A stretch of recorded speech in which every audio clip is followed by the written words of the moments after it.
Hi guys, welcome to Aisha.Academy, and I'll be going through the higher geometry. So this will be the final set of the Edexcel series. I'm only finishing this today, which was a lot, but because I know someone did mention they have an exam on Friday, and I know this will be a later upload, but I still hope this helps you.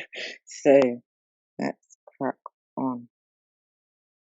Alright, so question one. So question one is basically giving us a shape and it's giving us the front dimension, and it wants us to accurately draw the front elevation of the pyramid from the direction of the arrow.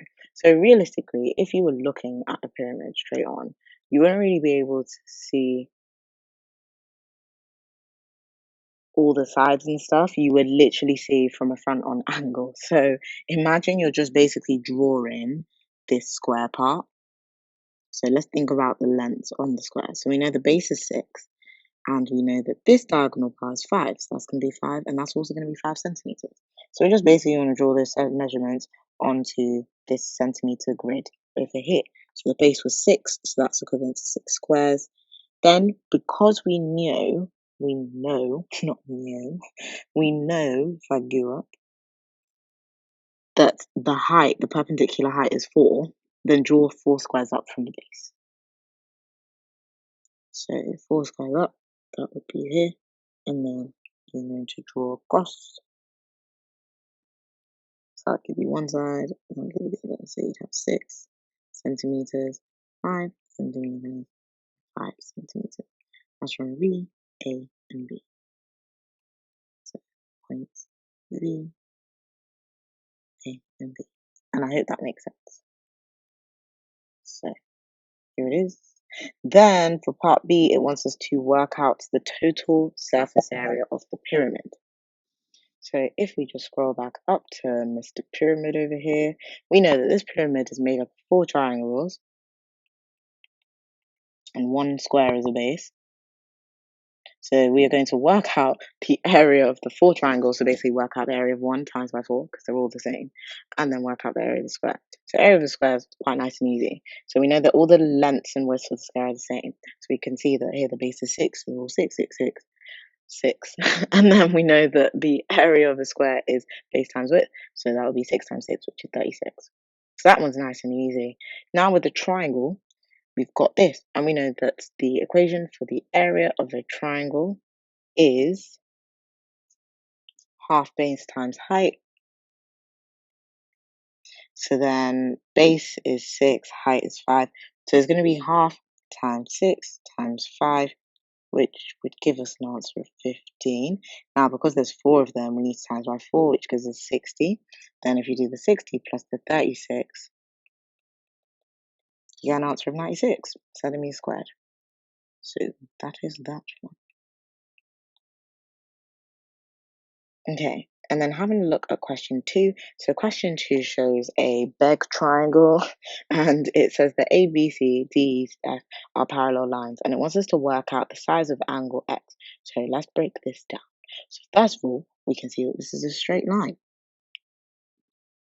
And we know that angles on a straight line add up to 180. So to work out this missing angle, we are going to do 180, take away 110, take away 25. And that would leave us with an answer of 45. Okay, so now that we have that, we know that that is 45 degrees. So also what we can see is the formation of a Z angle, aka alternate angles, meaning whatever this angle is here is the same as whatever is here. So the 45 plus 25 give us 70. So that means that's 70 degrees as well. And because this is also a straight line, that's going to add up to 180. So to work out what this one is in the middle, do 70 take away, 180 take away 70, take away 35, and that would leave you with an answer of 75 degrees. So now we know that's 75 degrees. We've got the 45 going on. The last step really is we know that in a triangle, all the angles also add up to 180. So to work out what X is, we're going to do 180 take away the 75, take away 45, and that should leave you with an answer of 60 degrees. So, okay, next we have a vector question. So it's given us a vector A and B. It's given us the equation of the vector, so we need to find the column vector. So it says 2A. So you're basically going to multiply the whole vector by 2, which would be 6, 8. Then for 3b, multiply the whole vector by 2. Sorry, by 3. So that would leave you with 15 over minus 6. Then, so if you're going to do the 6 over 8, because you have to do 2a minus your 3b. So then now you're going to take away the numbers from each other. So it's going to be 6 minus 15, which is going to be minus 9. And then it's going to be 8 minus minus 6. And remember, if you've got two minuses together, they become a plus. So 8 plus 6, which would be 14. And that's going to be your column vector. So 9 over minus 9 over 14. Okay. And then having a look at question 4, it says calculate the length of AB. So this is looking like a SOHCAHTOA question because we've got an angle and we've got a length in a right angle triangle. If there was no angle, no other angle, then it would be Pythagoras. So in order to work out the length using SOHCAHTOA, you need to label. So this is our H. Remember, hypotenuse, the line opposite the right angle, O, the opposite the other angle, and A adjacent to both the other angle and the right angle. We can see that we're working out O, because that's our AB length, and we've got what H is, so we're going to be using SO out of the SOHCAHTOA, because that has the O and the A in it. So we write that as sine the angle, which is 23 in this case, equals to O over H, which is 15. Then to rearrange this to work out what O is, you're going to do 15 times sine 23, and that should leave you with an answer of three significant figures of 5.86 centimeters. Okay. Then question 5, we've got a hexagon. It says a hexagon has one line of symmetry, and it wants us to, so it's giving us some information about the shape. And basically we need to work out what angle AFE is. So let's have a look. Angle BCD, because everything else is on the shape, but angle BCD, it says it's equal to 2 times angle CDE. So then BCD is here, that's X. CDE is here, so that's 2x. Nope, the other way round. So it's 2 times that. So this one is x, this one is 2x. And so this here, because they're both line of symmetry, is also 2x, and this one is x. So we can work out the total interior angles in this hexagon. Remember, to work out the total interior angles of a regular shape and an irregular shape is 180 times by n, the number of sides, minus 2. So because we know that a hexagon has 6 sides, we're going to do 180 times 6 minus 2, which is 4. And that would leave you with an answer of 72 degrees. So we know that all these angles are going to add up to 172 degrees. So we know that both tops are 117. So we're going to do 120 minus 117 minus 117. That would leave us an answer of 486. Then we know that 486 is equal to 2x plus 2x plus x plus x. And all those x's added together make 6x. So to work out what x is, we would need to do 486 divided by 6. And that would leave us with an answer of 81. Now remember, AFE is representative of 2x. So in order to work out 2x, we're going to do 81 times 2. And that should leave you an answer of 162 degrees.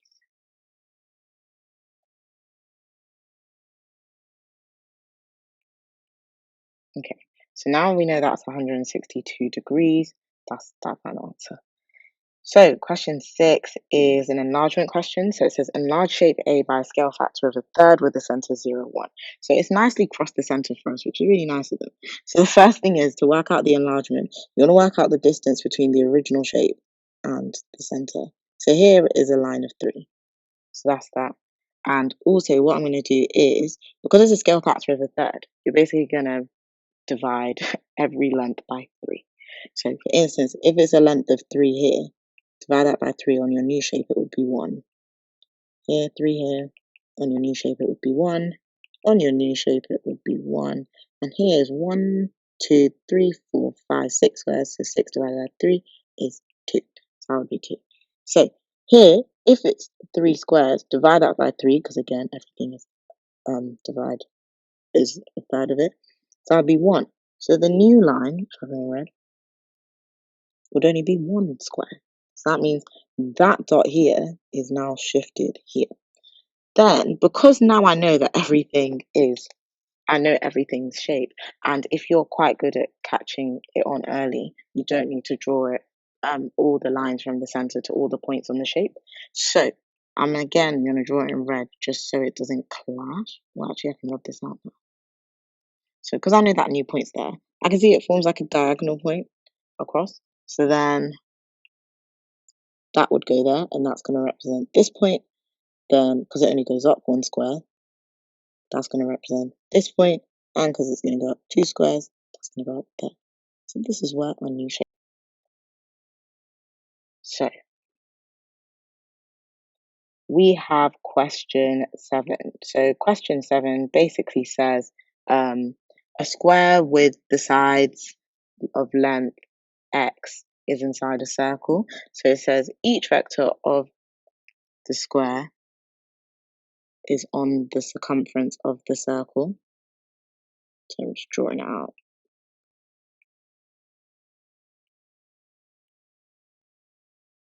Okay, so each vertex is on the circumference, and it says the area of the circle is 49 centimeters squared. So it says work out the value of x. So first of all, the formula for area of a circle is pi r squared. So looking at our shape, because we know that the vertices land on the circumference, and we know the distance from the center of a circle to the circumference is the radius, we can happily say that those lines are the radius.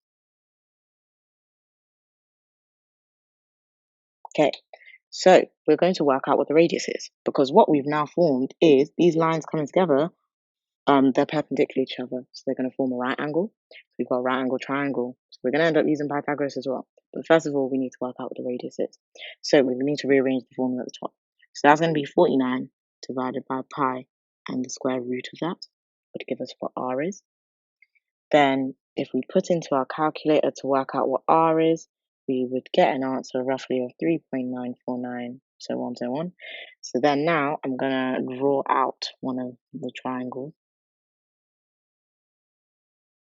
So r there, r is the base. Okay, so we're essentially working out what the hypotenuse is. And with Pythagoras, the formula is a squared plus b squared equals c squared. Remember, your c squared is your c is always equal to the hypotenuse. Remember, it doesn't matter what a or b are. In this case, they both are anyway. They're both the same. So in regards to working this one out, if I zoom out, okay, so that would be r squared plus r squared equals c squared. And because we know our r is 3.949 roughly, the 3.949 squared dot dot dot plus the 3.949 squared, that's equal to c squared. But to work out what c is, you basically add them together and then work out the square root of all of that, and put that all into your calculator.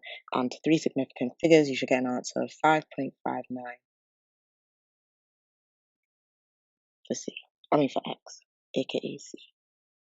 Because as we can see here, our x is the length of the square. X is 5.59 centimeters.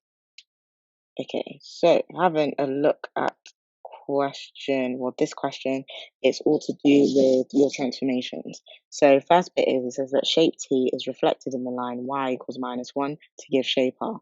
So the line y equals -1 is here, because all the points on that line are -1. Then look at the distance from the line to there. So there's a distance of 2 spaces, so because it's reflected, there'll be 2 spaces there. So it'll be here. So that would be for your shape R. Then your shape S is reflected along the line y equals -2, which is here. So again, count the spaces. That's about 3 spaces. 1, 2, 3. And when it's reflected over the x-axis, it flips. So, because it's a mirror. Think of it like a mirror. So that would be like that, more directed in the middle. Yeah. So that would be our shape S. And yeah, just label them so they know which shape you've just reflected and what you've just done. So then now we need to describe a single transformation that will shape straight from T to S. So I would say, if you have a look at it, right, if you go from T to R to S, it kind of looks like it's been rotated. So because it's been rotated, and we can see that the two lines of the y equals -2 and x equals -1, they cross at this point. And as you can see, it kind of looks like it's been rotated. So the final part is that we wouldn't say it's been a reflection over that point, because if it was a reflection over that point, reflections usually go over lines, not points. So we would say that it's been rotated.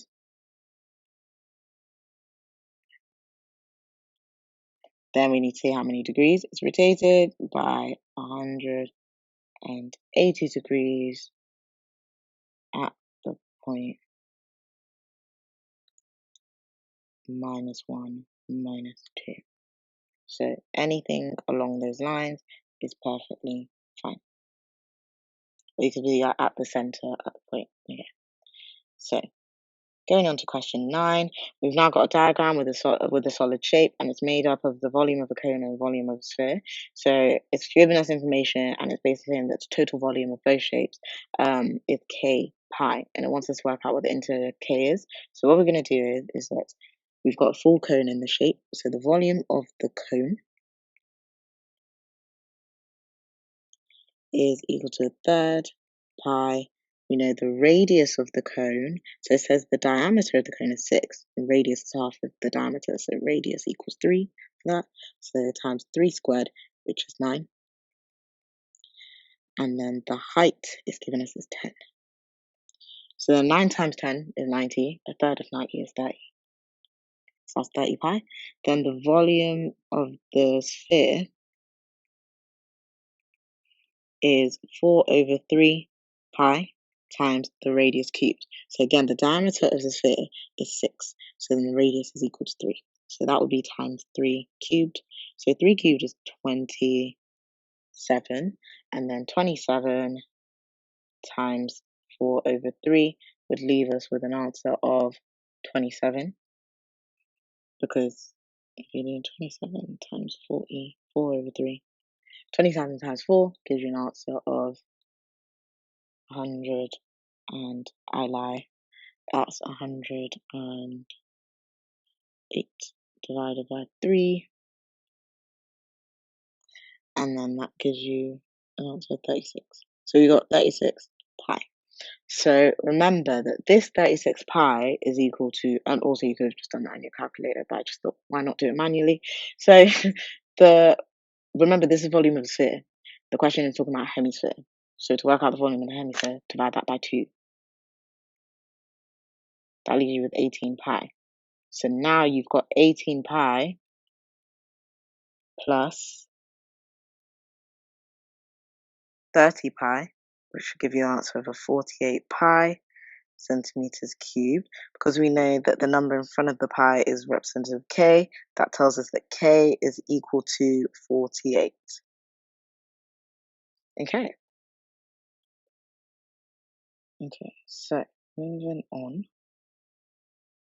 Okay, so question 10, we have triangles and circles. So it basically says that A and B are points on a circle with a center O. CAD is the tangent to the circle at A. BOD is a straight line, and it gives us the angle ODA, which is 32 degrees, and it wants us to work out the size of angle CAB. So the first thing that we're going to do is we're going to be using our rules from our circle theorems, and we can see that a tangent is meeting a circle. And we know that the angle that forms between the tangent and the circle is 90 degrees. So this is going to be 90 degrees. Then we now know that we've now got a right angle triangle here, don't we? And we know that all the angles in a triangle add up to 180. So to work out this angle here, you're going to do 180 minus 90 minus 32, and that should give you an answer of 58 degrees. So now that we've got that, we know that's 58 degrees. Okay, so now we know that's 58. Also, this is the angle we're aiming to work out, CAB. We know that's 58 degrees, right? We can see that 58 degrees is on a straight line, isn't it? This forms a straight line. So we can work out what this angle is by doing 180 minus 58. And that would leave us with an answer of 122. This one is 122 degrees. Then, now, this triangle that's been formed, yeah, the two lines are both, because it says that A and B are both points on the circle. And as we can see, from point B, it does have a line going to the center. And from point A, it's going to the circle. So we know they're both the radius, which means if they're both the radius, both of their lengths are the same, which is why I've drawn those lines to show that. Now we know that they're technically isosceles triangles and they've got the same length. We therefore know that these angles are also the same. And because that's a triangle formed between OAB, we can therefore say that if we do 180, take away the 122, that leaves us with 58. And because they're both the same, if we divide by 2, that would give us each of those angles. So 58 divided by 2 would leave you an answer of 29. So just to draw this all up neater, we've got 58, 122, 29, 29. Now, lastly, to work out what x is, we can see that x, 29 degrees and 90 degrees all are on a straight line as well. So we're going to do 180 minus 90 minus 29. That's going to be equal to x. So working that out should give you an answer of x being 61 degrees. And I hope that part makes sense. Okay, so 61 degrees. I'm just going to write it down here. Cool. All right, so question 11, we've got this kind of like paper aeroplane situation going on and we need to work out the length AD. So I'll call it X. Okay, so we have to break it down step by step. So first thing here is that we can see that we've got this triangle at the bottom. Again, all angles in a triangle add up to 180. So to work out what this missing angle is, we are going to do 180 minus 109 minus 34. That would leave us with an answer of 37 degrees. Then the next step is we want to work out what this length is, because by knowing what that length is, that also shares the same length as the other triangle, and so that's going to help us to eventually work out what AD is. So to work out what that length is, we've got angles, we've got, triangles, lengths are not right angles. How are we going to work this out? You're thinking sine and cosine rule for this question. So for sine rule, remember it's A over sine A equals B over sine B equals C over sine C. But remember, for working out purposes, you just focus on this part. So we're going to substitute those values in. So remember, the little caps is the length. So that's, if I call this A, the big caps is the angle opposite that length. So that would be big A. This is little b, that's going to be big B. So now that I've labelled, I'm going to substitute my labels in.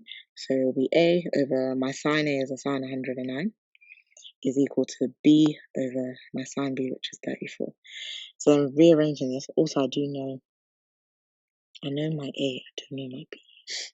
So my A is 12.5. So to work out what B is, I'm going to rearrange this as 12.5 over sine 109 times sine 34 degrees. And in your calculator, that should give you an answer of around 7.39. Obviously, this is a very rounded up value, but it would be dot, dot, dot. Okay, so that's what you'd get. So now that we know that part is 7.39, again, I'm going to rub out to make it neater. Okay, we can technically rub this out because we don't need her anymore. So 7.39. Okay, now to work out what x is. So in the second triangle, we can see we have one angle and three lengths. So whenever you have a situation of one angle and three lengths, you're thinking of cosine rule. So cosine rule, to rewrite the formula, is a squared equals b squared plus c squared minus 2bc cos a. So label, little letters, again, the lengths. So we're going to call this A and big A, purely because with the A and the big A, that's the only one that matters. Because with cosine rule, you always have one angle that you're using, and that's called cos big A in the formula. Then let your little a be the length opposite that angle. So then the B and C, it really doesn't matter. So then now we're going to substitute that all in. So a squared is equal to 11.4, not 9, 11.4 squared plus the 7.39 squared that we just worked out minus 2 times 11.4 times 7.39 squared. No, that's not squared. Times cos, and then our angle is 86. So it'll be cos 86. And in your calculator, you're basically going to work that out and then remember square root that all to work out what A is. So square root all of that. That would eventually give you an answer of, to three significant figures, 13.1. And that would be, therefore, your answer for A. Okay, nearly there, nearly there. Okay, so question 12. Question 12, we've been given a parallelogram OABC, and it says OA with the vector is A, and then OC vector is C. So it says X is a midpoint between A and C. Literally, I'm going to call it X. And it says OCD is a straight line. So D would be something there. It doesn't really, you don't need to draw it scale, but because it's on a straight line, that makes sense why it would be there. Okay, and then it says so that the ratio of OC and C to D is a K to 1 ratio. It says that the vector from K to D is 3C minus half A. We need to work out what K is. So first of all, step by step, we've been given the vector from X to D. And remember, vectors should never be diagonal lines. With vectors, they're only dealing with horizontal or vertical lines. So if it's saying negative a half, that makes sense because A is going in this direction. So minus A would go in that direction. And because X is a midpoint, this part is going to be not that blob. This part is going to be your minus half A, which means the rest of this part from X to D is going to be our 3C. So, because it's a midpoint, actually, I'm going to redraw that part again. So, X is the midpoint. There we go. Minus a half A. Yeah. So then, because X is a midpoint, that means that part from the perpendicular line down from X to C is a half C. And because we know the whole part is 3C, and draw this 3C above just so it doesn't clash with the 2C. That means that this part here, so 3C minus a half C is 2.5C. Okay, so now we formed a ratio between, so OC to CD. Okay, so from O to C, it's C. From C to D is 2.5C. Cancel the C's out, that would end up being 1. So it's a 1 to 2.5, aka 2.5 ratio. Because we can see it's K to 1, we've already got our 1 involved. So K must be 2.5, aka 2.5. That's how we'd work out that one. Then moving on to question 13. So, okay, proof question. So it's basically said that ABCD is a quadrilateral, and it says that AB is equal to CD, and it's drawn the lines to represent that. And it says that angle ABC and angle BCD are also the same, and they've drawn those angles. So it wants us to prove that AC, the line AC, is equal to the line BD. So in order to prove that, we can see that we formed two triangles out of it. I'm going to draw them in different colours so you can see what I'm on about. We've got a triangle here, and we've got a triangle here. And they look pretty identical. So we need to prove aspects of this triangle being identical to help prove that the lines are the same.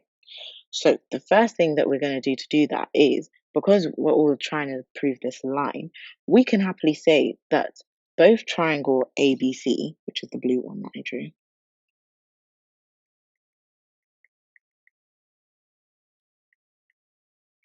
and BCD share the line BC. And you can see that because here you can see that blue and red overlap. They both share the same line. That's your first point. Then for your second point, you can now prove in regards of angles.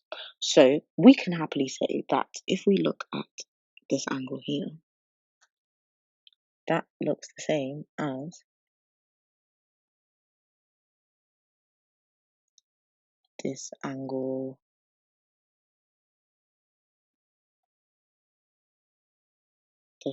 here. So because of that, we can say that, so I'm going to label them as x's. So we can now say that the angles DBCE, sorry, and always put a hat on when you represent angles, is equal to ACB.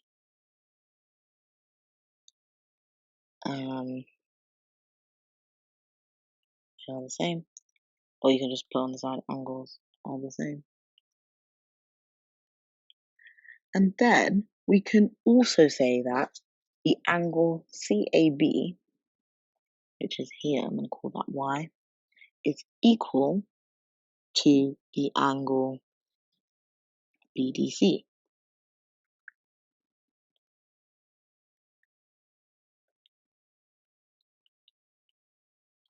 And one thing to note about these angles being formed is that they are literally the same. So we can write that down.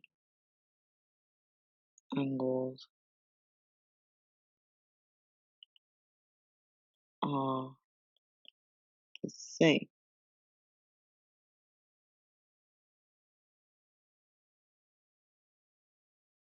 Okay, I'm just gonna write that as short.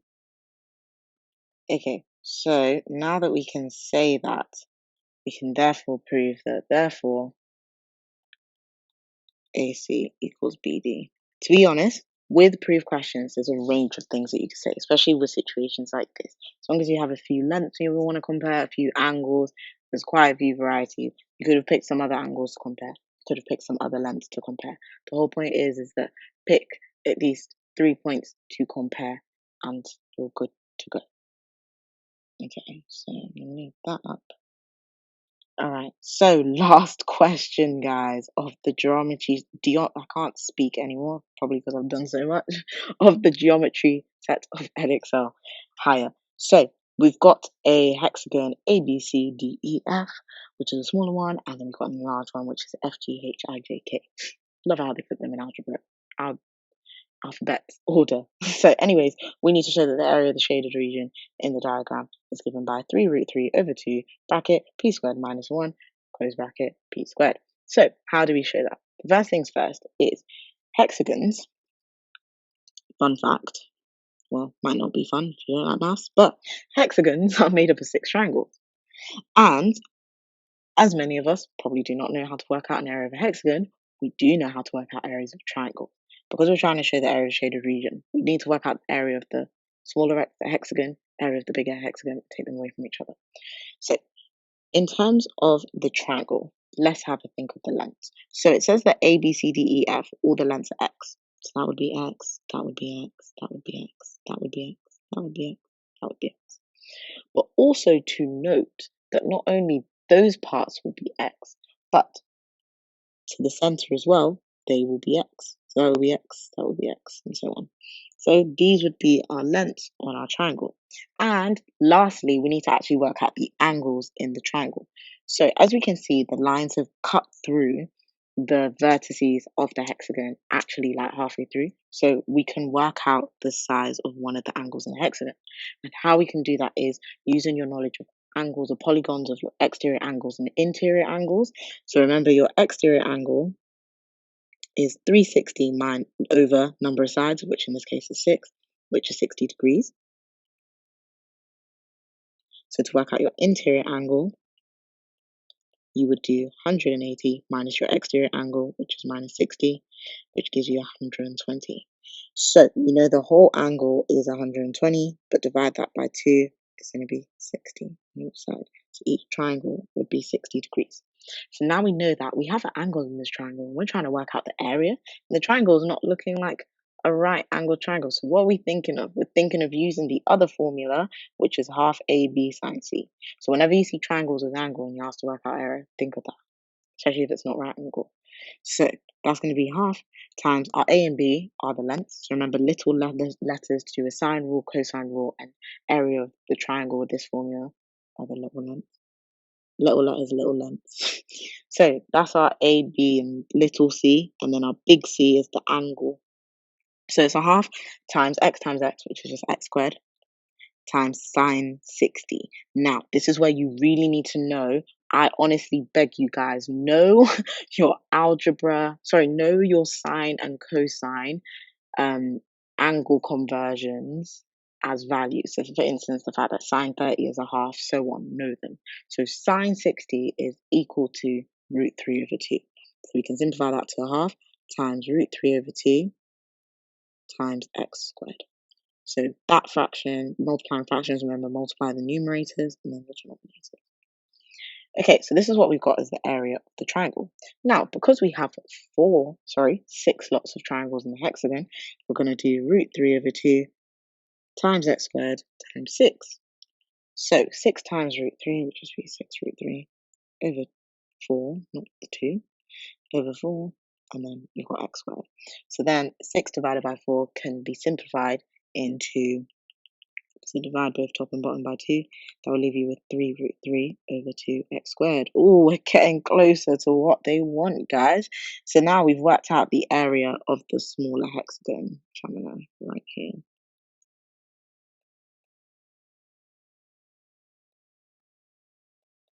Okay, so now the bigger hexagon in regards to working out the area. Now, this is where it's also gonna, honestly, this question has linked in with so many topics. It's linked in with your areas of shapes, it's linked in with your half AB sine C, your angles of polygons, and now it's linking in with your similarity of area and volumes. So remember, when it comes to those types of questions, when you're given the scale factor, which is P, to work out the area factor is your scale factor squared. So that's P squared. So the area of the bigger shape will be the area of the smaller shape times P squared. And that leaves us with 3 root 3 over 2 x squared P squared. So now last but not least, to work out the shaded region, we need to do the big area, take away the small area. Now, how this is going to get us to our answer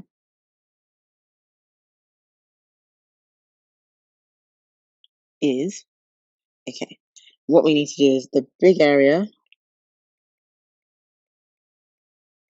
take away the small area. Alright, as we can see here, we can really factorize this. Okay, so if we were to factorize it, they both have a common factor of 3 root 3 over 2 x squared. So I'm going to bring that all out. Okay, so then the first one would be p squared inside, and the next one would be -1. And if you have a look, we've ended up with what they want. And guys, that is the end of the Edexcel higher series of the 2021 assessment material. Thank you so much for everyone that has joined and subscribed the channel. I really hope I helped you out today. And good luck for all of your upcoming exams. Thanks for watching, and stay tuned for more content for all the OCR, AQA, and the A-level students as well.